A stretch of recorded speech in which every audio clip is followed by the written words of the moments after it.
Hey everybody, welcome back to Video Game Esoterica and a continuing series, Metal Slug Madness, where I review and take a look at the lineage and evolution of every single mainline Metal Slug franchise game. And today we're taking a look at Metal Slug 4, what I like to call the Great Disappointment. Before we get too far involved though, and I tell you why I hate this game, do me a huge favor, go down below, hit like, subscribe, and that notification bell definitely helps us out. And if you feel so inclined and want to support the channel, I got a Patreon link down below as well. But first off, they changed the entire character portrait selection screen, and this art is nowhere near as good as the original 4 games were. But honestly, Metal Slug 4 is a very weird circumstance, and that is because at this point in time, SNK had gone bankrupt, and this game was made by Mega Corporation and Noise Factory, and it's surprising that it's this unenjoyable considering Noise Factory made it because they made Metro Melee, one of my favorite Neo Geo games of all time. But Metal Slug 4 is not a bad game. Mechanically, it's still a fun Metal Slug game, but unfortunately, compared to 3, which had so much personality, didn't know what to do with it, Metal Slug 4 has absolutely no personality whatsoever. Every single level feels the same, all the colors are drab, and in some instances they actually copy and paste from previous Metal Slug games to create levels. It just feels like a lazy cash grab version of Metal Slug, and it is so unfortunate that it exists compared to 1, X, 2, and 3, because those games are infinitely better. I would say that this is the worst Metal Slug game ever made. And right off the top, it's got a lot of vehicle segments. But of course, there was scrolling in the original Metal Slug games as well, but this just moves at a snail's pace. We're supposed to believe that we're having this high-speed pursuit on a highway shooting at enemies, yet it looks like we're going maybe 10 miles an hour at the most. I do like that Marco pops up and fights with you. That's a nice little touch. But this game just lacks inspiration, and that's the biggest thing for me that's the disappointment, is that it took a property with so much amazing artwork, with so much creativity, with so much charm and personality, and it watered it down into the most boring components it could possibly imagine. And you can tell here too, while this blimp battle is nice to look at, all of the original sprite work that Mega and Noise Factory made for Metal Slug 4 is far in a way worse than what you got in the original games. There's just not the same level of artistry and detail in all the original content. Now when they reuse previous assets from the previous games, everything looks spectacular, but that's not because of it being good, it's because it already existed and SNK made it. Moving right on to stage 2, you're going to see everything again looks the same. There's no delineation visually between stage 1 and stage 2. It just feels like a lazy continuation of the same kind of colorways and landscape that we've been seeing already. Now the work in the background on the art is really nice to look at, but that came from the games before Metal Slug 4.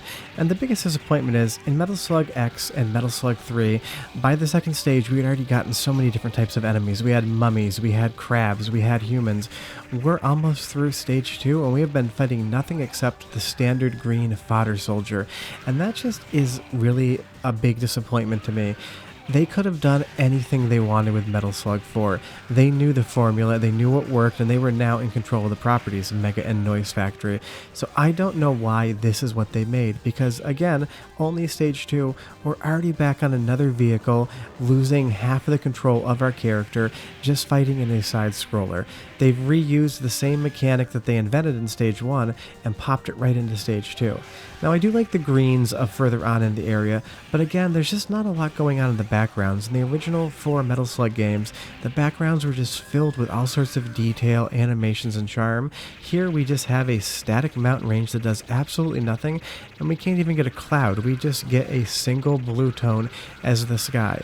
Now the boss battles can be decent, but again, that enemy on the right there, the muscly guy, is just a reused asset from a previous Metal Slug game, and that's just the big bummer.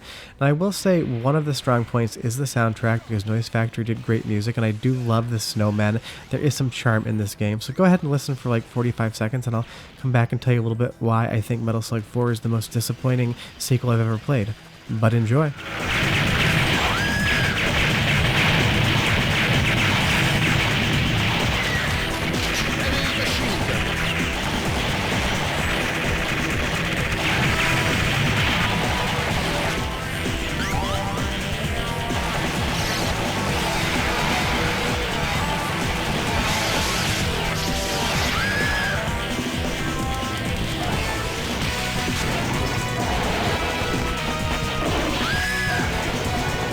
I know I've really been crapping on this game for about 4 minutes straight, but I will say that it does have some charm here and there. I mean, these Yetis are fun characters, and I do like the visual effect of their sprites kind of scaling and tearing as they go away, and if they hit you with that ice breath, you turn into a snowman with pigtails.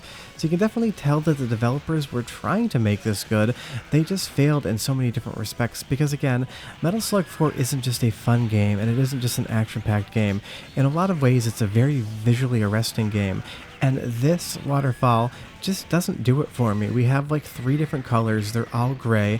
I appreciate that the enemies are wearing snow camo versus a traditional green camo, but honestly it's just a little bit slow. And then you have things like this enemy just gets dropped down there after you already go up, and you have to turn around and kill him before you're even allowed to continue. But the biggest letdown is the boss battles. You saw how epic the boss battles were in previous Metal Slug games like Metal Slug X. We have this giant General Morden crab. We move over to Metal Slug 4 and we have this piddly little tank with bad sprite work that just doesn't give you anything. I'm not excited to fight that enemy. It's not very hard, it's not very big, it's not very interesting. So let's move on to Mission 4. Finally, it looks a little bit different at least. We're not just in a gray cityscape or a gray countryside. We've got some blues and some greens. We're looking okay, and we have this fun, what looks like to be a Jaguar slug tank. But the minute we move any further in, you're just going to see how repetitive this game is. We haven't even really moved forward on the screen, and we're fighting all these enemies, but we're just standing on a simple walkway with a broken, rock wall in the background. It just lacks any sort of punch or impact, and I just hate it for that. Now, I will say that there is one section of the game that does look incredibly nice, and I'll explain to you why that is in just a moment. But here we go, now we're just recycling the zombies from Metal Slug 3, but it's not even in as cool of an environment. We're just in another broken building.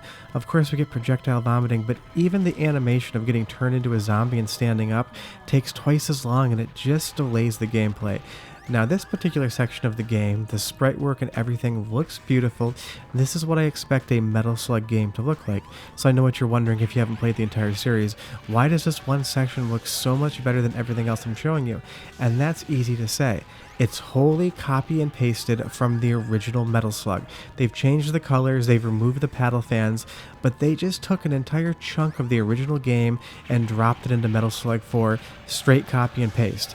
And if it's the best part of Metal Slug 4 and it's only been copied, you know that's not a good sign. But at least it's here, it gives you something to look at in an otherwise very drab experience. But if we move on to the boss battle of this particular area, that sprite is interesting to look at, but it does not fit the entire sprite work of the game. It looks nothing like a Metal Slug game, and granted it does pop off, and the robot underneath it looks a little bit better, but the clouds in the background are stationary, nothing animates.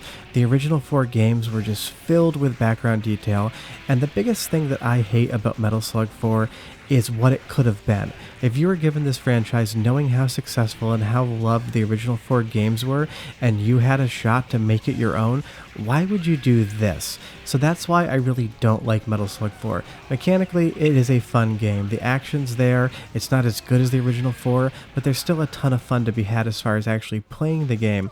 But Metal Slug was such an interesting and iconic franchise, and here we are in the final stage of the game, and we're just fighting pirates on another gray ship. This is the Call of Duty brown colorscape of Metal Slug games, and it's just a massive letdown.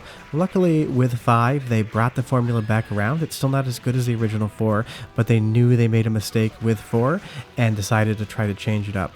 Should you play Metal Slug 4? Of course, only if you have already played all the other games, but do not make Metal Slug 4 your entry into the franchise, because you will wonder why people say this game is so great. I usually don't do negative reviews on the channel, but if I'm doing a whole series, I gotta do all the games. Otherwise, hit like and subscribe and ring the notification bell. We'll see you next time with a better game. Bye bye.